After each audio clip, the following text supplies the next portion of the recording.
Focus करेंगे। और अब आप भी समझ गए होंगे कि हमारे देश में चुनाव को एक उत्सव के रूप में देखा जाता है और चुनाव के इसी उत्सव को समझने के लिए हम सीधे फील्ड से जुड़ते हैं। हमारे इस बेहद खास सेगमेंट में, यानी कि अब जो हम कुछ आपके लिए स्क्रीन पर लेकर आने वाले हैं, उसका नाम है बूथ बाजा। इस बूथ बाजा में क्या है? बूथ बाजा में हम सीधे बूथ के इस स्तर पर जाकर सियासी मिजाज को समझने की कोशिश करते हैं। और आज हम आपको लिए चलते हैं बुंदेलखंड की उस सीट पर जो बीजेपी का मजबूत गढ़ मानी जाती है। जी हां, सागर विधानसभा की बात कर रहे हैं। सीधे आपको वहीं लिए चलते हैं।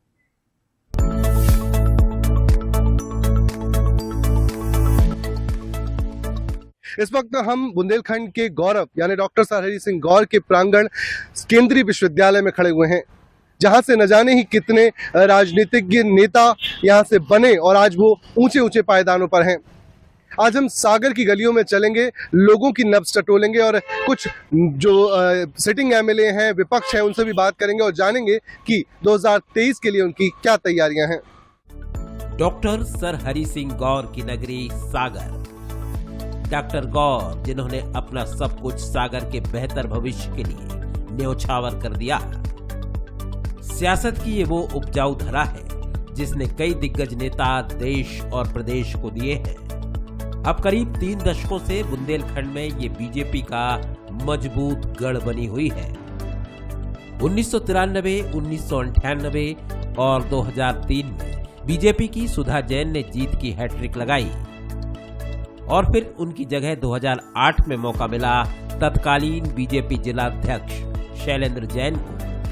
शैलेंद्र जैन ने जीत दर्ज की और फिर 2013 और 2018 में जीतकर शैलेंद्र जैन ने भी सुधा जैन की बराबरी कर ली।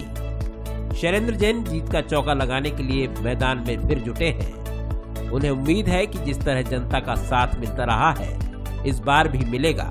साथ ही वो सागर के विकास के लिए किए गए कामों को गिनाना भी नहीं भूलते।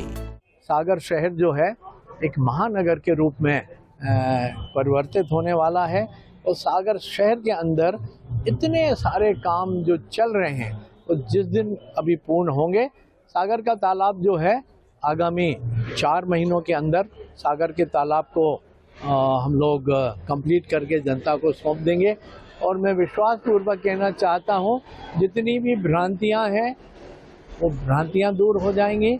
जो आलोचना करने वाले हैं और शब्दों से कभी उनके बारे में कभी कुछ कहना नहीं चाहता हूं। जो काम जनता को सामने आएंगे, प्रत्यक्ष रूप से जब वो काम को देखेंगे, वही ऐसे आलोचकों के लिए हमारा जवाब। इधर कांग्रेस भी बीजेपी के इस मजबूत गढ़ में सेंध लगाने के लिए बेताब है। तैयारियां जोरों पर हैं। 2018 के चुनाव में कांग्रेस से टिकट लेकर चुनाव लड़ने वाले नेवी जैन खुद पिछले दिनों बीजेपी का दामन थाम चुके हैं, लेकिन कांग्रेस उत्साह से लबरेज है। कांग्रेस नेता बीजेपी के कामों में खामियां गिनाते हैं और उम्मीद जताते हैं कि इस बार जनता कांग्रेस का साथ देगी। जनता कांग्रेस पर अपना विश्वास जता रही है और जनता परिवर्तन चाह रही है। आज की डेट में बेरोजगार, भ्रष्टाचार, महंगाई और सबसे ज्यादा सागर में जो मूलभूत सुविधाओं में अभाव है, जनता कांग्रेस के समर्थन में है। सबसे बड़ा मुख्य मुद्दा है बेरोजगार का और भ्रष्टाचार का।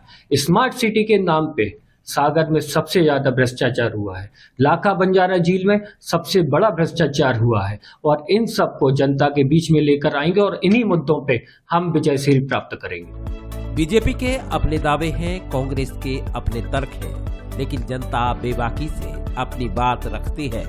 जनता की नजर में सड़क, पानी और बेरोजगारी मुद्दा है, क्योंकि जनता चुनाव को अपने नजरिए से देखती है।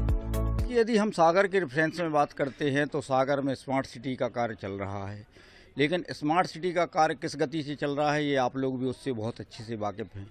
रोडें बनाई गई हैं, लेकिन रोडों में गड्ढे कितने हैं? तो यदि हम ये ऐसा कहें कि गड्ढों में रोडें बनी हुई हैं और स्मार्ट सिटी का नाम दिया जा रहा है उसके लिए। महंगाई है साहब, बहुत बेरोजगारी है। अब कैसे वोट किया जाए बताओ? महंगाई तो है, सब पूरा मटेरियल महंगा है। बाजार से तेल है, शक्कर है, पत्ती है, सब महंगा है। ये सियासत है और चुनाव के वक्त में तो सियासत कई रंग दिखाती है। अब देखना है 2023 के चुनाव में सियासत का कौन सा रंग निखर के सामने आता है। तो सत्ता पक्ष के नेता अपनी उपलब्धियां गिनवा रहे हैं तो विपक्ष उनकी खामियां। दावे और वादे तमाम हैं, लेकिन हकीकत यही है कि 2023 में जनता जिस पर विश्वास करेगी, जनमत जिसके साथ होगा, वही सत्ता के सिंहासन पर विराजमान होगा। बंसल न्यूज के लिए कैमरा पर्सन राज के साथ मनीष तिवारी, सागर।